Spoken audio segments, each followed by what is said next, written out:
नमस्कार दोस्तों, मैं सोनू साहू आप लोगों को शिक्षक भर्ती के सिलेबस के बारे में बताऊंगा कि सिलेबस में एक आपका सब्जेक्ट है सीडीपी अर्थात चाइल्ड डेवलपमेंट एंड पेडागोजी। इसके अंतर्गत हम लोग बाल विकास और शिक्षा शास्त्र सीडी अर्थात चाइल्ड डेवलपमेंट एंड पेडागोजी अर्थात शिक्षा शास्त्र, इसके बारे में देखते हैं। तो इसमें मुख्य रूप से अगर मैं चाइल्ड डेवलपमेंट की बात करूं तो इसमें बच्चे को समझना, मतलब बच्चे को हम लोग समझने का प्रयास करते हैं कि बच्चे में कौन कौन सी योग्यता है जिसको ध्यान में रखते हुए हम लोग बच्चे को पढ़ाएंगे। तो बच्चे की अगर योग्यता को आपको जानना है तो बच्चे का शारीरिक विकास किस प्रकार से है, मानसिक स्थिति कैसी है, मानसिक विकास किस तरीके से है, बच्चे का भावनात्मक पक्ष क्या है, बच्चे में नैतिक विकास किस तरह से होता है, आप जिस बच्चे को पढ़ा रहे हैं उसमें किस तरह की नैतिकता मौजूद है, बच्चों में भिन्नता क्या है, अलग अलग प्रकार के बच्चे आपको मिलेंगे, अलग भाषा, अलग धर्म, अलग लिंग। लिंग मतलब समझिए आप लोग, फीमेल मेल। तो बच्चों को एक साथ बैठा के कैसे पढ़ाना है आपको, सभी उनकी भिन्नताओं को ध्यान में रखते हुए। उसके बाद विशिष्टता, किसी बच्चे को सिंगिंग पसंद है, किसी बच्चे को डांसिंग पसंद है, हो सकता है कोई बच्चा किसी अलग फील्ड में ज़्यादा योग्यता हासिल रखता हो, किसी को मैथ्स में ज़्यादा इंटरेस्ट है, किसी को इंग्लिश में ज़्यादा इंटरेस्ट है। ये सभी की विशिष्टता हो सकती है किसी सब्जेक्ट के ऊपर, किसी टॉपिक के ऊपर। तो हमें उन सब चीज़ों का भी ध्यान रखना है और उस चीज़ को आगे बढ़ाना है। जब जानेंगे तभी तो बढ़ाएंगे। उसके बाद उनकी सोच किस प्रकार से विकसित होती है, उनमें बुद्धि कैसी है, भाषा का स्तर क्या है, विचार किस तरह से है उनमें।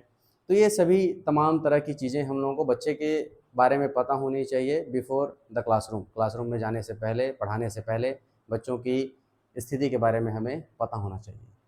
तो इसमें एक फोकस होता है जो होता है कि चाइल्ड, हम लोग मुख्य रूप से चाइल्ड पे फोकस करते हैं कि बच्चा की स्थिति क्या है, जिस बच्चे को हम लोग पढ़ाना चाहते हैं। इसीलिए इसका नाम है बाल विकास, बालक का विकास किस तरह से है। दूसरा इसका हिस्सा है शिक्षा शास्त्र, पेडागोजी। इसमें हम लोग देखते हैं कि बच्चे को पढ़ाना कैसे है, बच्चे की मानसिक स्थिति, शारीरिक स्थिति और जो भी आपको मैं स्थितियां बताया उसके बारे में हम लोग समझ चुके हैं। अब उस आधार पे बच्चे को किस तरीके से समझाया जाए कि उसको बेस्ट से बेस्ट समझ में आ जाए। कोई भी चीज़ हम लोग बता रहे हैं तो बहुत अच्छी तरीके से चाहेंगे बच्चे को समझ में आए, तो हमें कौन सा अप्रोच अपनाना चाहिए जिससे बच्चे को, सभी बच्चों को, एक बच्चे को नहीं, सभी बच्चों को समझ में आ जाए। तो इसके लिए सभी टीचिंग मेथड्स इसके अंतर्गत हम लोग पढ़ेंगे।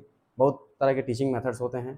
क्लासरूम मैनेजमेंट किस तरह से होगा, वैल्यूएशन कैसे करेंगे बच्चों में, अलग अलग अगर बच्चे एग्ज़ाम दे रहे हैं या क्लास के दौरान किस तरीके से बच्चों को असेसमेंट करेंगे हम लोग।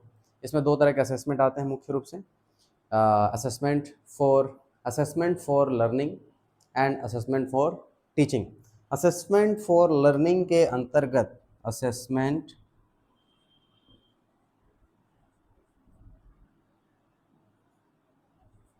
For learning,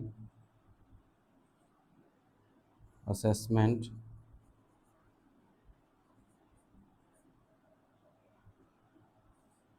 of learning.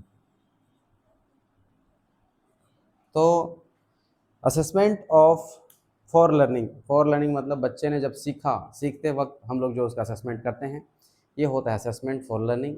बच्चे को हम लोग पढ़ा रहे हैं, उसी टाइम कोई क्वेश्चन पूछ दिए, उससे फीडबैक ले लिए, उसको समझ में नहीं आ रहा है तुरंत बता भी दिए। तो ये हो गया शिक्षण के दौरान जो बच्चे को फीडबैक लिया जाता है, पूछा जाता है, उसी समय उसका जो आकलन होता है। और ये असेसमेंट ऑफ लर्निंग मतलब बच्चे ने पूरे साल भर तैयारी की, पढ़ाई की, उसका लास्ट में जो उसका एग्ज़ाम होगा उसमें बच्चे ने कितना मार्क्स लिया। इसमें फीडबैक का कोई रोल नहीं है, सीधा बच्चे को रिजल्ट दिखाया जाएगा, बात ख़त्म। तो ये दो प्रकार की चीज़ों को हमें पेडागोजी के अंतर्गत पढ़ना है। थोड़ा सा बहुत डिटेल में नहीं पढ़ेंगे, जितना ज़रूरत है एग्ज़ाम के हिसाब से उतना ही पढ़ेंगे और जो जो क्वेश्चंस बन सकते हैं उसको करेंगे। थ्योरी बहुत छोटा है, बड़ा नहीं है, इसमें बनने वाले क्वेश्चंस पे हमें फोकस करना पड़ेगा और थ्योरी को बस समझना पड़ेगा, बहुत ज़्यादा नहीं है। सो डोंट वरी, इसको बहुत जल्दी कंप्लीट कर लेंगे। मिलते हैं नेक्स्ट वीडियो में। Thank you.